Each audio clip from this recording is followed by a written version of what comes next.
नमस्कार, मैं शालिनी झा और आप देख रहे हैं दी कंटा। दिल्ली के जंतर मंतर पर जो कुछ भी हुआ वो एक बार फिर से दिल्ली में दंगे कराने की साजिश के लिए करा गया था। इसको लेकर बीजेपी के नेता अश्विनी उपाध्याय को गिरफ्तार भी किया गया, जिन्हें अब जमानत दी जा चुकी है। लेकिन इसको लेकर बीजेपी के नेता कपिल मिश्रा और रागिनी तिवारी जैसे लोगों ने उनका पक्ष रखा है। उनका कहना था कि इन सभी मामलों से अश्विनी उपाध्याय का कोई लेना देना नहीं है। गिरफ्तारी उन लोगों की जानी चाहिए जो लोग वहां मौजूद थे, जिन लोगों ने ये नारे लगाए। अश्विनी उपाध्याय की गिरफ्तारी एक गलत फैसला है।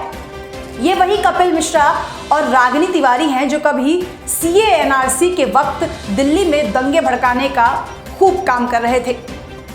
इसके मुख्य आरोपी पिंकी चौधरी ने आज तक के शो में खुद ये बात कबूली है कि उन्हें वहां बुलाया गया था। आइए आपको दिखाते हैं पिंकी चौधरी का वो वीडियो और उसके बाद हम आपको कपिल मिश्रा और रागिनी तिवारी का वो वीडियो भी दिखाएंगे जिसमें उन्होंने कैसे इनका पक्ष रखा है और दिल्ली में दंगे भड़काने का काम किया था। जंतर मंतर पर जो 5 कानून मांगने के लिए हम लोगों ने जो आंदोलन किया था उसमें बहुत भारी भीड़ उमड़ी थी।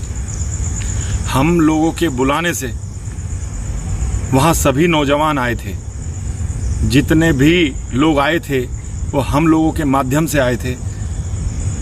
और अगर किसी बच्चे ने कोई गलत किया है तो वो सरकार को माफ़ कर देना चाहिए, क्योंकि ऐसी भीड़ में कहीं से भी कोई भी आ जाता है, कोई भी कह देता है। अगर उस बच्चे ने कोई बात ऐसी कही भी है, देखो हमारे बुलाने से पूरे देश के कोने कोने से लोग वहाँ आए थे और हिंदू रक्षा दल जिम्मेदारी लेता है। जो भी लोग वहाँ थे वो हमारे थे, बात खत्म हो गई है। उसने अगर कोई गलत बात कही है तो हम उसके लिए माफ़ी मांगते हैं, लेकिन हमारे युवा, उनका मनोबल नहीं टूटना चाहिए। हिंदू रक्षा दल के कार्यकर्ता थे सभी वहां, मैं जिम्मेदारी ले। इतना ही नहीं, ये पहली बार नहीं है जब रागिनी तिवारी का ऐसा कोई ड्रामा हम सबके सामने आया हो। दिल्ली दंगों में इनके ड्रामे देखे जा चुके हैं, लेकिन इन्होंने दिल्ली के कनॉट प्लेस में एक पुलिस स्टेशन के बाहर काफ़ी प्रदर्शन किया है। इनका कहना था कि इन्हें अश्विनी उपाध्याय भैया से मिलने दिया जाए। ये वही रागिनी नायक है जो कभी दिल्ली पुलिस की इतनी तरफदारी करती थी, आज दिल्ली पुलिस के खिलाफ खड़ी हो गई हैं। खैर, रागिनी मैडम को किसी भी परिचय की जरूरत नहीं है। महाशय यही है जो दिल्ली दंगों के टाइम पर पुलिस का खूब समर्थन करती हुई नजर आई थी। इतना ही नहीं, ये तो खुलेआम तौर पर यह भी कह रही थी कि दिल्ली पुलिस तुम लठ बजाओ, हम तुम्हारे साथ हैं। लेकिन जब इनके अश्विनी भैया को पुलिस ने जेल में डाला तब ये मैडम पुलिस के साथ ही बदसलूकी करने लगी। रागिनी तिवारी ने कैसे इससे पहले भी दंगे भड़काने का काम किया था, आप भी देखिए। जम के मुकाबला करना है, अब जैसे भी होगा मुकाबला ही करना है। सामने बैठो, सामने थोड़ी देर रुके, पानी वानी पी फिर आएंगे। आ जाओ भाइयों, क्या हम इतने कमजोर हो गए हैं? अपने देश में हमें पत्थर और डंडे खाने पड़ रहे हैं। सुअर सबको इतना पता नहीं कि जो कानून बन जाती है वो कानून वापस नहीं होती है। देखा आपने रागिनी तिवारी की नौटंकी। दिल्ली दंगे का नाम आते ही जिस शख्स का नाम सबसे पहले जहन में आता है वो है कपिल मिश्रा। ये जनाब भी रागिनी मैडम की तरह ही अश्विनी उपाध्याय के समर्थन में आ गए हैं। आखिर अश्विनी उपाध्याय जी का कसूर क्या है? उनके मंच से कोई जहरीले नारे या खराब बात नहीं बोली गई, उनके द्वारा कोई खराब बात नहीं बोली गई, उनके कार्यक्रम में नहीं बोली गई। अब सड़क पे कहीं कोई और लोग खड़े हैं और वो कुछ नारे लगा रहे हैं, तो इसमें अश्विनी उपाध्याय जी का क्या कसूर है? इस शहर में आज अमानतुल्लाह खान आजाद घूम रहा है।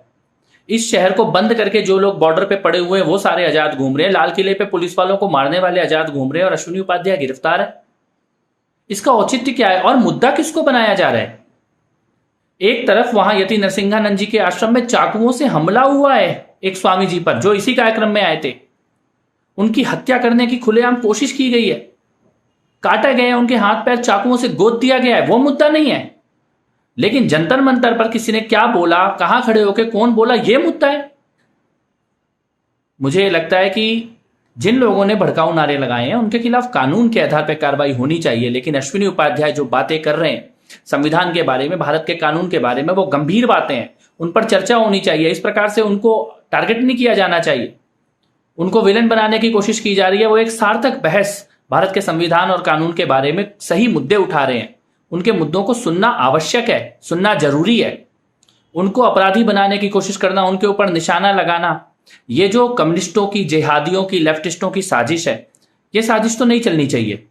हम अश्विनी जी की गिरफ्तारी का विरोध करते हैं, हम सब लोग उनके साथ खड़े हैं और मुझे लगता है कि यति नरसिंहानंद जी के आश्रम में जो हत्या की कोशिश हुई है स्वामी जी की, वो आज का सबसे बड़ा मुद्दा होना चाहिए। जंतर मंतर में जिन्होंने नारे लगाए हैं उसके वीडियो की जांच और उनको पकड़ना पुलिस का काम है, वो कानून के आधार पर यह काम करे। इसमें एक बड़ी हैरानी की बात यह है कि दिल्ली दंगों के वक्त जो कपिल मिश्रा पुलिस के सामने धमकी देने का काम कर रहा था, वो आज कानून की बात कर रहा है। वाह कपिल मिश्रा वाह, यही तो है बीजेपी की नीति।